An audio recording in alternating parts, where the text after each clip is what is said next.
timing, I cannot emphasize this enough. Timing is extremely important. And it is very easy to over prepare as well. You're nervous. The worst thing that you think is going to happen is that you run out of material and you're going to be stuck on the stage with everyone staring at you. That will never happen, by the way.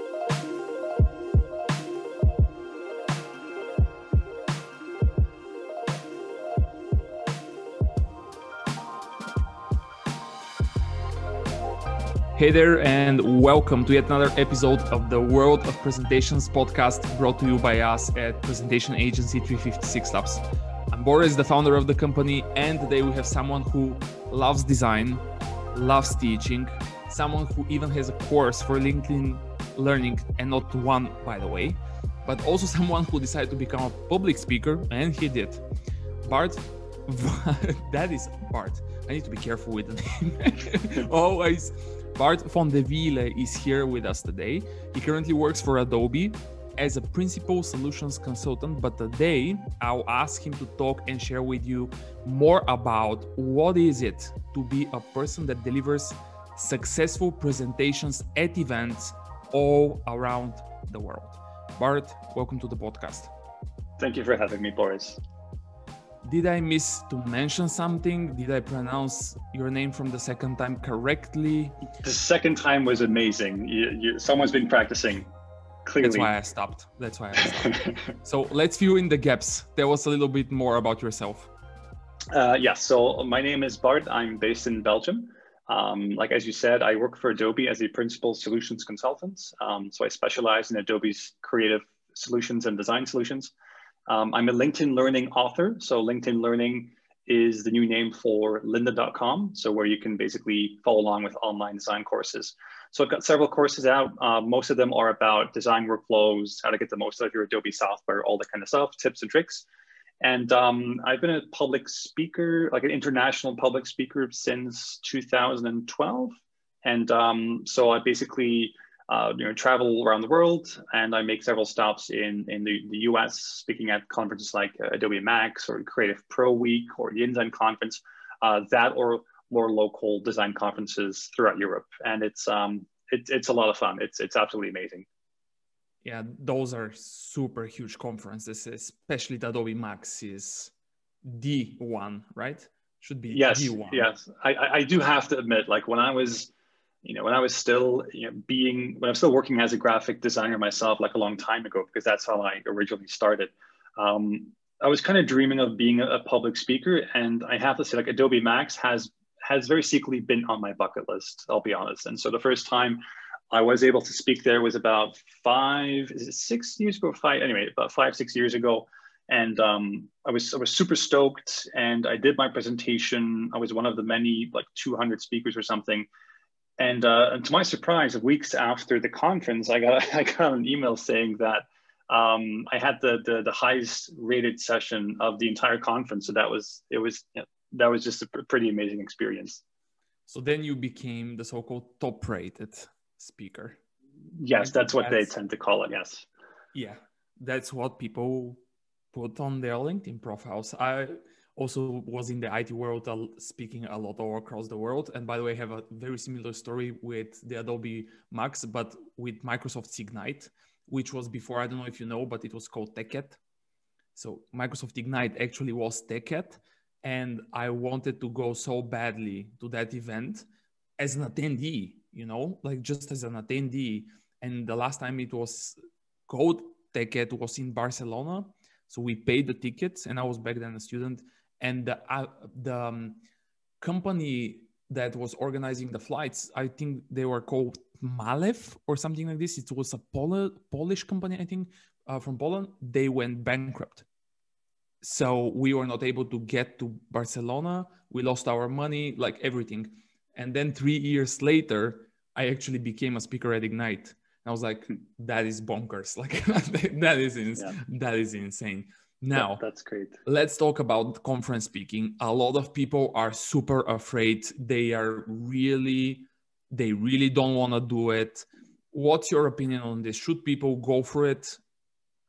And why? Like, what's your take on it?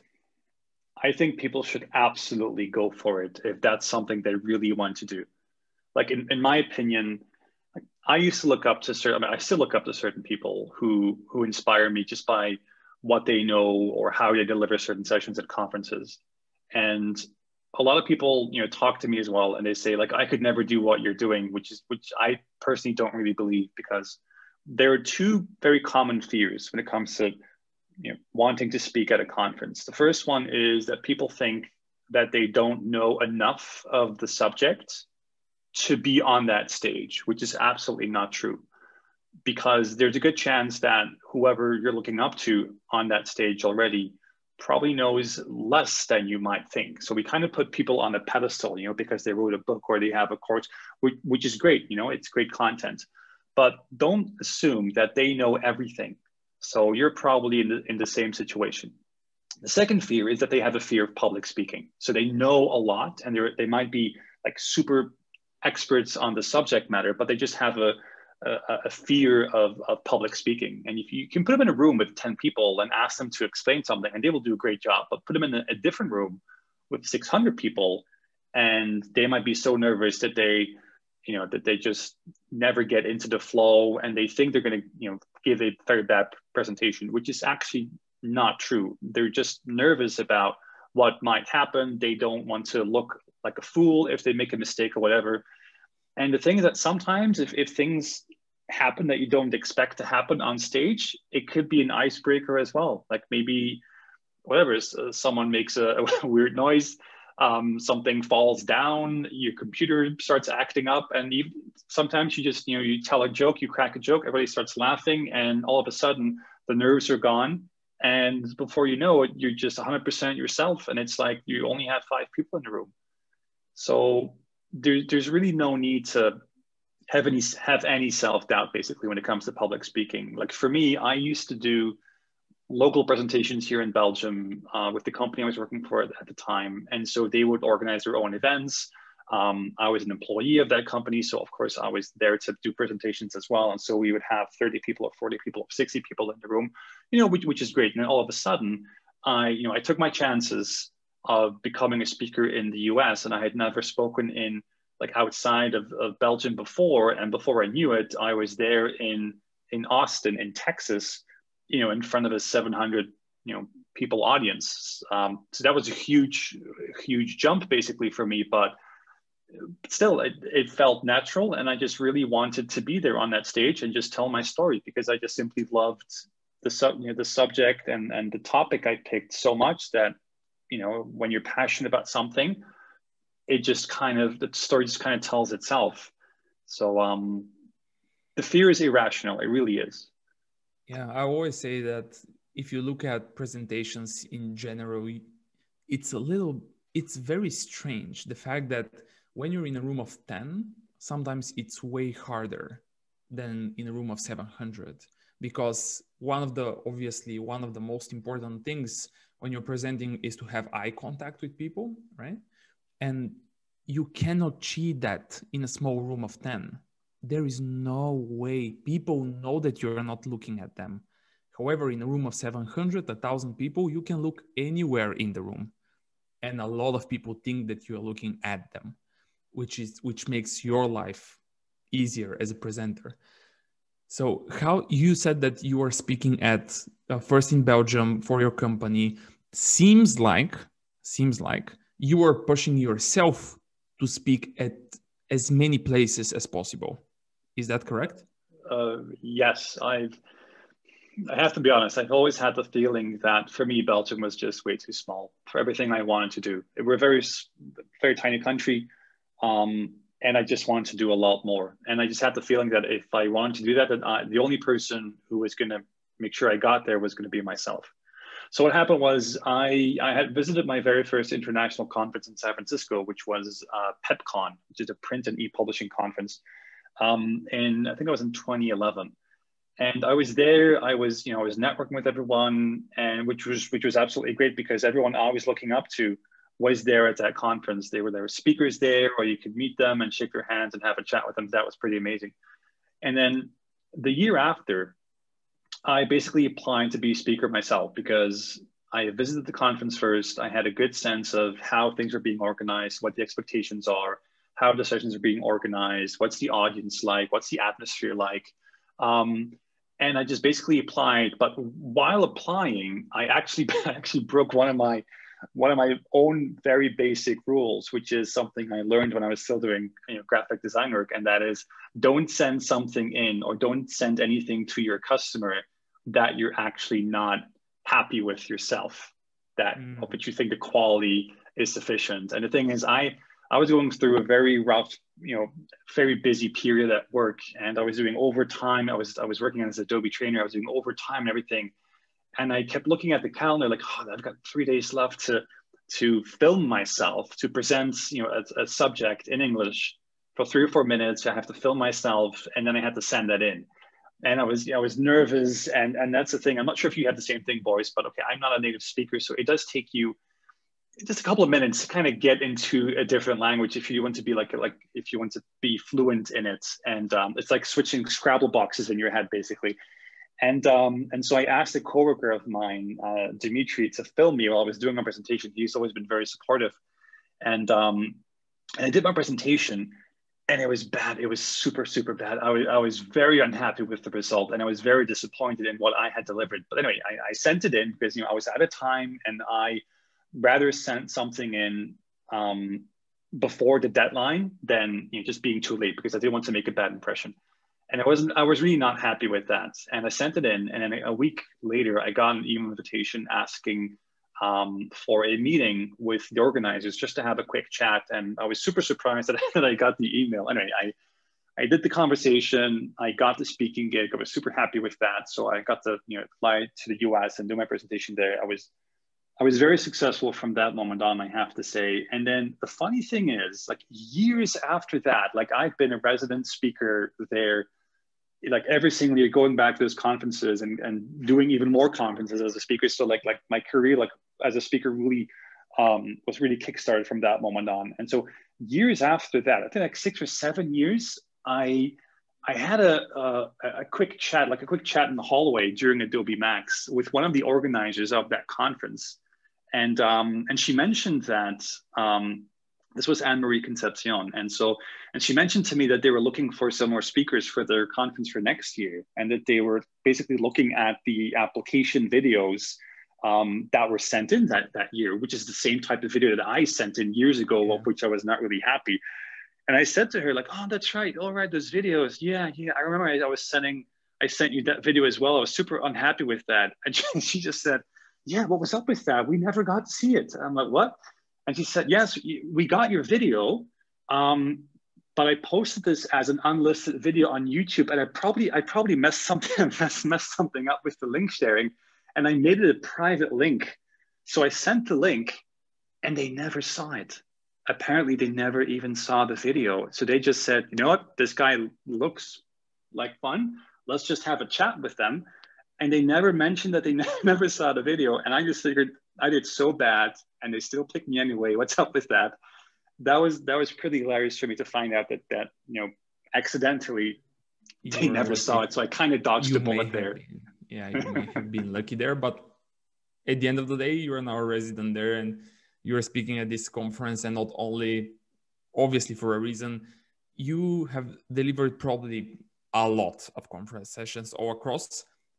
Because many people, especially in the tech, but I believe that obviously hearing you maybe in the design world want to become speakers, one of the things that they ask me, for example, is that whether or not, and that's very interesting, because they ask me for something like this when they haven't delivered any international sessions or they haven't deliver the presentation anywhere else but in their local community or whatever. And they say, hey, are they going to pay me?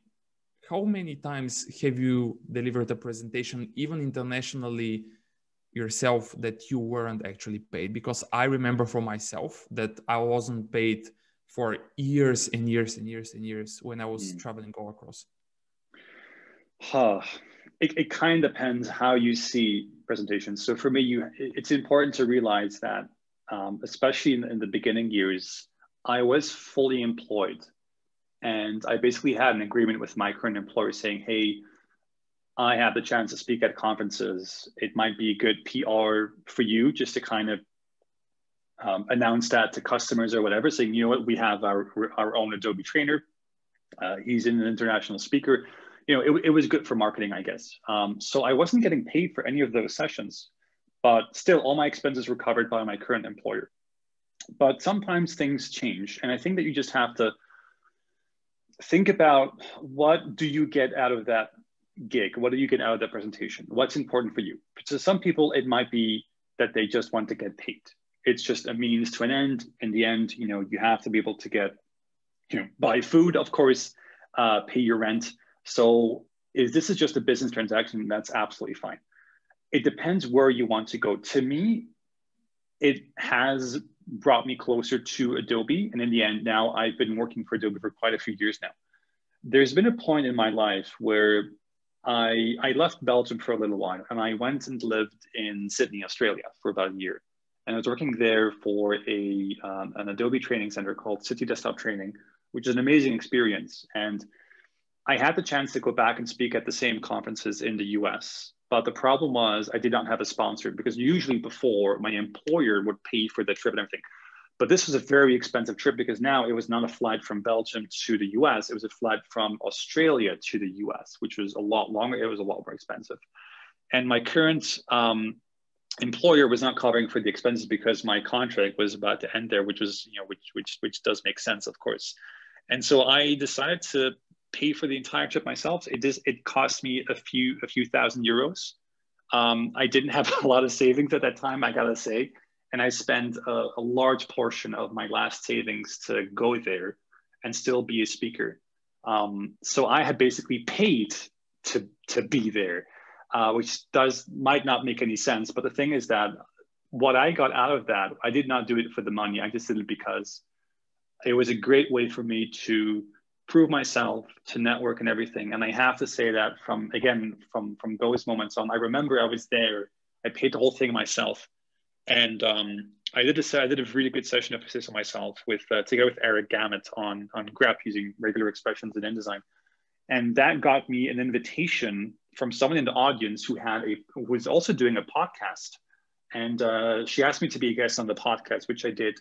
And the funny thing is, like back then, I had never even been to Adobe Max, and I had applied to go there, even if it's just like as a technical assistant or teaching assistant, not even as a speaker, and I just could not get in. And Max was only 4 weeks out, and it was just impossible. And it was odd, because I was on that podcast, and basically the presenter of the podcast just kind of announced something along the lines of, "Hey Adobe, if you're listening, this guy's amazing, and you should definitely have him in Adobe Max." And like literally 30 minutes after that, I got an email from Adobe that says, "Hey, would you like to come to Adobe Max?"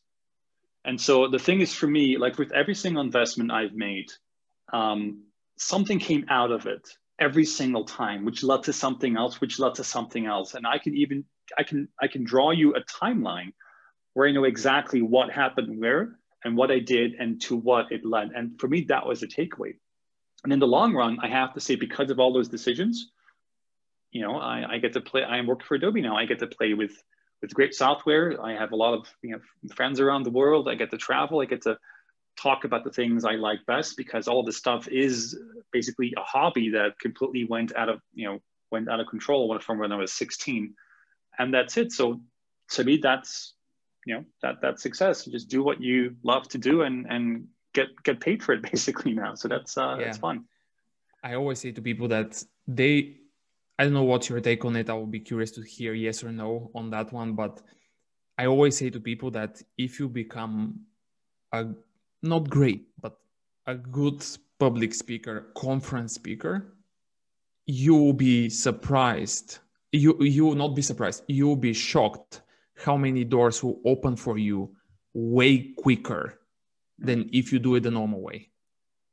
Well, do you agree with that?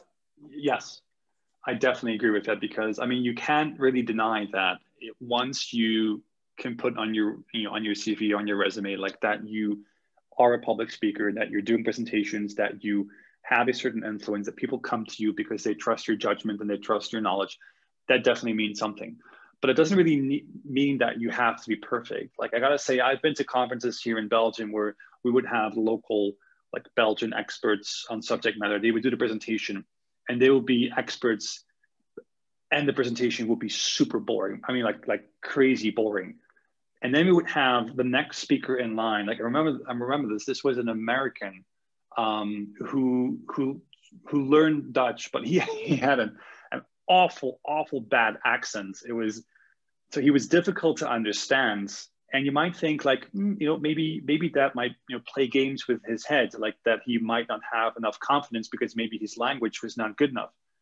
He had the best presentation of the entire day just because the way he brought that was just very engaging. It was funny.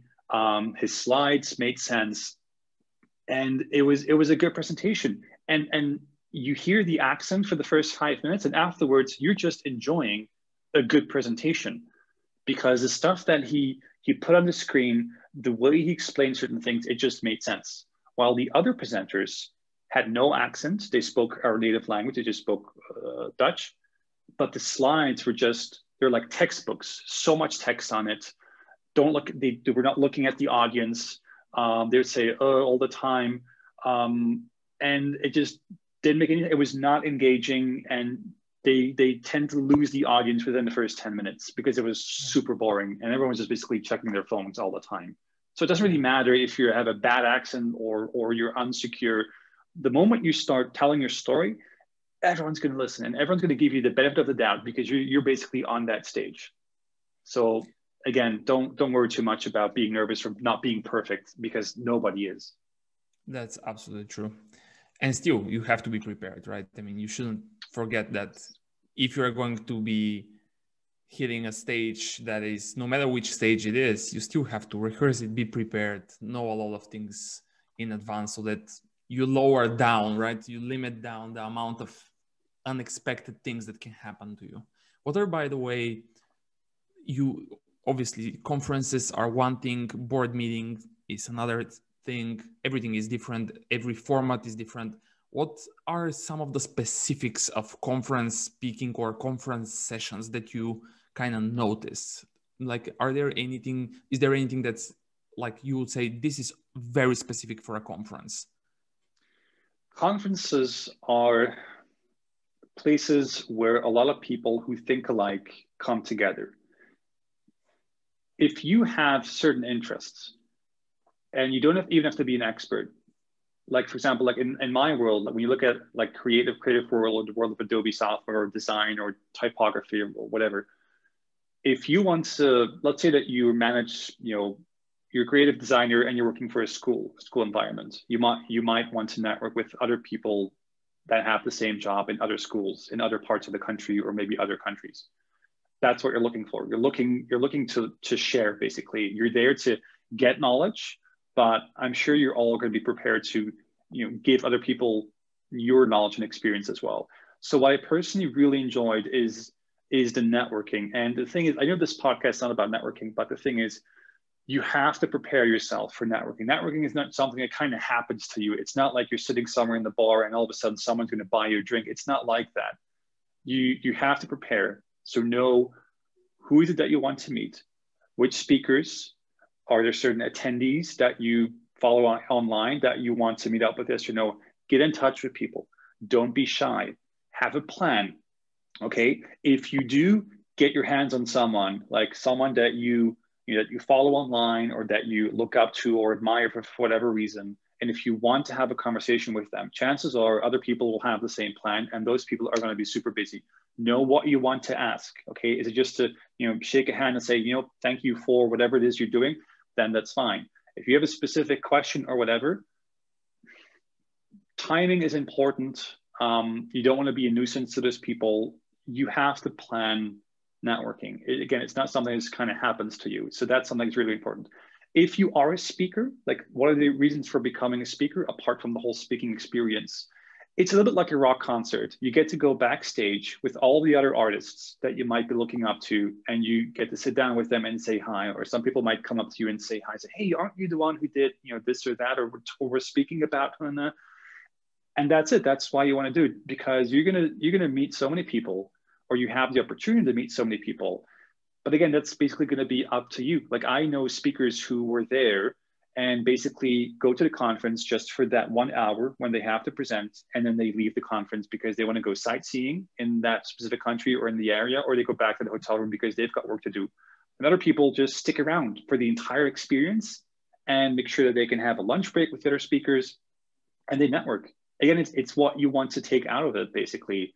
But if you want to grow, then I would say, you know, being a conference speaker is definitely the way to go. So it's not the end goal. It's not the end stage. Being the speaker, I think it's actually one of the beginning stages, because that's when you actually really start growing.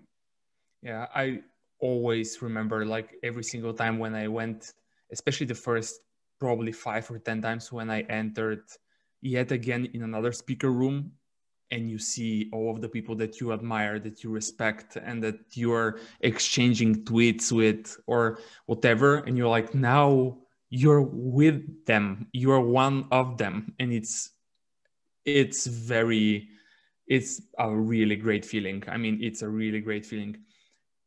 Anyway, let's talk about, okay, people will try, but then they have to submit. As you said, you have to submit. Different conferences have different requirements. Some are asking even for videos. Some are asking for short bio, longer bio, pitch of the elevator pitch for the session, longer description of the session. Like, there are so many, especially the large conferences.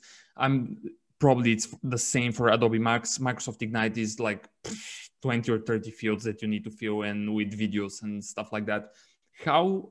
Let's talk only about the session name and the abstracts, because this is what is more or less selling you. Also, like, big part of it is the session name and the abstract. How do you approach those? Like, do you have something there? Well, when you're thinking of writing an abstract for a session description or a title in general, take a step back. Why is the conference happening? Conferences is business. What are the organizers looking for? They want to attract the largest audience they potentially get. And your session is going to make that happen. Okay, that's basically it. So your session abstract and description has to be engaging. One of the things that you have to be sure of is that the value of your session should be very clear in the abstract. What is the most valuable thing that we all have from once you get to a certain age? What is the most valuable thing? It's time, you know, because you got a ton of stuff to do.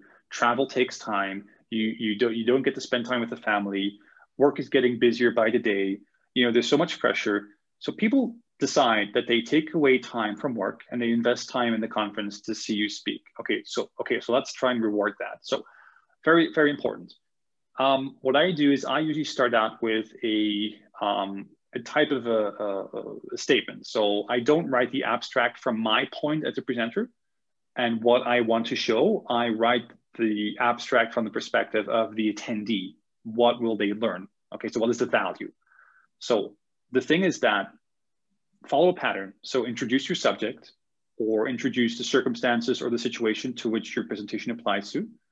Follow this by, like, I tend to do this by following this by like an anxiety question. Like, is this the new reality? Or don't you think this could be made easier? Or don't you want to work faster than this? Well, I've got something for you, okay? And then have at least three very clear takeaways. What are you gonna get out of this session?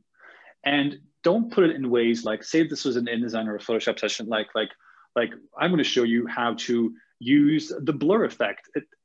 Nobody cares about that. Okay, put value in it. So I'm going to show you techniques that you've never used before in your life, or I'm going to make sure that with technique A or B or tips or functionalities, your projects are going to finish 20% faster than before.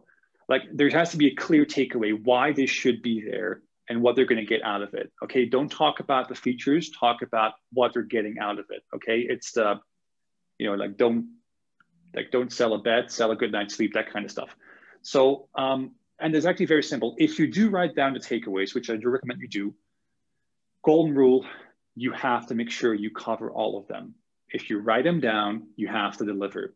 If I was a rock band and if I were to announce my track list before the actual concert, you would have that track list in your hands and you expect me to play every single song because maybe you came for the last song or the second last song. That's why you're there. And if you don't deliver on that, you're going to see that back in feedback and survey results, and people will forgive you once for that, for not delivering what you promised, but they will not forgive you a second time and they will not be there in your session anymore. So that's something that's very, very important. So again, short, engaging, clear takeaways and clear value. Why should they be there? And what is it that they're going to be missing out if they decide not to attend your session? Yeah, I cannot agree. I was a little laughing just a little because the way you explained it, like a few months ago before, like, no, the Corona already hit probably, but I talked with a guy that I just advised him, hey, write an abstract, write a session title, send them over to me, let me review them. And then once we get them over, like once we complete them and once we say, hey, that's it, I want you to find all of the conferences in your industry and just apply with the same session all across. Like just put it there, like just send them over. Let's see which one will accept you, because if nobody accepts you, well, that's not a problem. But if one of them accepts you, then your life just changed, right? And I remember how I was explaining to him I was reverse engineering to him how I wrote the session titles for my sessions at Ignite. I was like, listen, this is exactly as you said. You have to think of who is organizing the event. Okay, it's Microsoft. Okay, what are Microsoft caring about through this event? They want to sell their top products, right? Office 365, Microsoft Azure, the security stuff that they have. Okay. Now, who is in the audience? Who are the attendees? Those people, these people, whatever. Okay. Now that you know that, right? Let's write something that once Microsoft sees it, that helps them achieve their goal in front of the people that they're expecting, right? So this is exactly what you're saying is so on point. It's scary. Hopefully people are like taking notes while driving. I'm joking. Don't do that. But like take notes and try it indeed. And then once you have those things, just apply to every single event, because I like to say that you just need one, right? Yes. You just need one. And there's no shame. And there's no shame in introducing yourself to a conference. Hey, I am blah, blah, blah. And I had a session, which I think you'd love for your presentation. Don't have any shame. Just do it. They're always looking for great speakers, and you have to start somewhere. I actually applied myself as well to all sorts of conferences, and they all said yes. And that's it. Every single time I'm like, I have applied for so many conferences that declined. I cannot even count that much, but when I was approved for Ignite the first time, I was like, well, now it's different. So yeah, anyway, let's talk a little bit about how do you personally prepare for a conference presentation? Do you follow some steps? Is there an algorithm behind it? What is it? Yes, I do tend to use the same procedure. So for me, typically, I often get asked to talk about software or talk about workflows. So people are expecting hands-on demos, experiences. That's what they want. They don't want to read me from the textbook out loud. That's why they have help pages. They don't need someone to read the help page out loud. They're there because they can get something which they cannot get online. They want someone to show them how it works. They can interact with you. They can ask questions. So because of that, I always have hands-on demos for my session. I take the key takeaways from my session, so the ones I referred to in your previous question. So I take my own takeaways. Let's say I've got 3 takeaways, okay? Then I write down several projects or scenarios that might apply to that.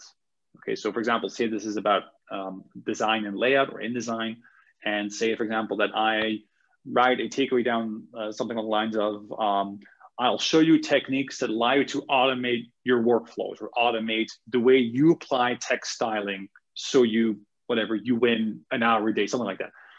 Okay, which projects can I use for that? So this could be should I use a catalog? Should I use a magazine? Do I have the appropriate files for this? So I basically brainstorm and I write down 2 or 3 potential projects per takeaway. And then I have to take a look at the total number of projects or demos that I have. Timing, I cannot emphasize this enough. Timing is extremely important. And it is very easy to over-prepare as well. You're nervous. The worst thing that you think is going to happen is that you run out of material and you're going to be stuck on the stage with everyone staring at you. That will never happen, by the way. So you tend to over-prepare. But the problem with that is that once you're on stage, you tend to push everything that you've over-prepared in that same time frame, which is way too fast. So, practical example. Say you have a 45-minute session, okay? And say that you need 5 minutes to say hello, hi, my name is blah, blah, blah, and just do basic introduction and what the objective is, what the key takeaways are going to be, or what they will learn by the end they leave the room. Let's say you need 5 minutes for that and saying goodbye. That gives you 40 minutes left. If I had 3 takeaways and 2 projects per takeaway, that's 6 projects, I simply take the calculator out of my pocket, of course, it's my phone, and I just basically do 40 divided by 6 projects, and that gives me 6.5 minutes per project. That's not a lot of time. So be very, very careful. Every single project you want to show, take the total amount of minutes you have and then divide that by the projects you have. And then you'll see that, no, you don't have 15 minutes per project. You've got 5 or 6 minutes probably per project. And then simply think, am I going to cut it in 5 or 6 minutes? Am I going to go too fast and stumble over my words because I'm talking too fast? Are people going to still understand what I'm saying? If necessary, cut 1 or 2 projects out. It's better to have good value from what you have than trying to push in too much, because again, people don't like that. And if you have to listen to someone who speaks really quickly or really fast for 45 minutes, you're going to be super nervous by the time you leave that room. So again, good pace is good. Don't over prepare. Don't try and over deliver as well. So timing is very important. So that is my own way of doing it. Yeah, I'm sure that you also, I love to rehearse, for example, with timer. I just put start, just play start and push start and rehearse the presentation at home or in a hotel or whatever, and just monitor, because, and I always say, hey, if I'm late in the hotel room where all the conditions are perfect, that means that I'm going to be late on stage. That is guaranteed. That's why I like to say, hey, let's just leave a little bit of buffer here for the intro, for something that would not work, for a question here and there, all of those things, because otherwise it's going to be a mess. And absolutely, you said it very, very right. For a conference, and at conferences, timing is insanely critical. The next speaker is waiting for you to set up and you are taking their time. And that is one of the most unprofessional things that I have seen at conferences and at events, and especially those people that are like, have you seen this? For sure, you have seen this one. Like when the speaker ended their session, and then people come to them to ask questions, but they still haven't disconnected their machines. That is just so unprofessional. That's so annoying. And the speaker has to go to this person and say, hey, excuse me, can you, like, please, because I really want to test those things out. Yeah. Anyway, it's awful. And if you do rehearse, I know you know these things, and I think you've mentioned this on your podcast before. Like if you do rehearse in your hotel room and I don't care where at work, stand up when you're rehearsing and say it out loud. Don't whisper to you, just say it out loud. It might feel super uncomfortable, but you have to stand up. It's really, really important. If you want to be in front of the mirror, whatever works for you, that's absolutely fine. I tend to practice in my car while I'm driving or I'm stuck in traffic, so people think I'm just on a conference call for the entire time. But you have to do this out loud, which is really important. And last thing, if you do have demo materials, so if you're building up a demo and you want to get to a certain result, I don't care if this is Excel that you're showing off or this is InDesign or Photoshop. If this is a build-up demo, have a separate document with the finished version already ready.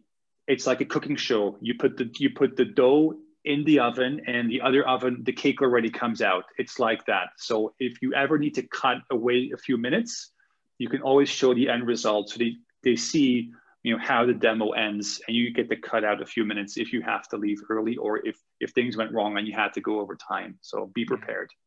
Plus, always have backups of technical demos. I mean, I'm sick of that stuff. I'm sick of that stuff. Let's not even get into it. It's 2021. If a demo fails, you have to have a backup, and that's that, and it's over. The discussion, it's period. Period. You have to have a backup. Bart, who should we get next on the podcast? Who made a great impression on you as a presenter, or you connect him, relate him or her for some reason with great presentations? Who should be next here? Oh, well, I've been one person only, please. One person. That's always very, very difficult. There's one person who I think has not been on your podcast before, who I think does not give himself enough credit for the stuff he does. So his name is Mike Rankin. So he's also a LinkedIn learning instructor. I think he has over 30 courses already on LinkedIn. Mike Rankin, Rankin. And he's also the editor-in-chief for Creative Pro, so the website, and InDesign magazine as well.